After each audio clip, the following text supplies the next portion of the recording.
জীবনের যাত্রাপথে সবথেকে বেশি গুরুত্বপূর্ণ হলো সম্পর্ক। কারণ এই সম্পর্কগুলো আমাদের সেই ব্যক্তির সাথে পরিচিত করায় যাদের হাত ধরে আমরা এই জীবনযাত্রার পথে অগ্রসর হই। এবার এই সম্পর্কে আপনার কথাবার্তা, আপনার ব্যবহার, এটা অত্যন্ত গুরুত্বপূর্ণ। তাই প্রশ্ন হলো, যাদের সাথে আমাদের এই সম্পর্ক গড়ে উঠেছে তাদের প্রতি আমাদের আচরণ কেমন হওয়া উচিত, তাদের সাথে কেমনভাবে কথা বলা উচিত।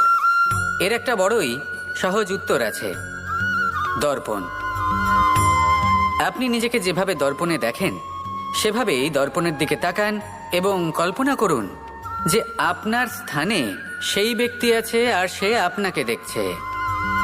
এবার বুঝতে চেষ্টা করুন যে আপনার কেমন ব্যবহার হওয়া উচিত, তার আপনার ব্যবহার কেমন হলে ভালো লাগবে আর কেমন হলে তার অনুচিত বোধ হবে। শুধু এইভাবেই সেই ব্যক্তিকে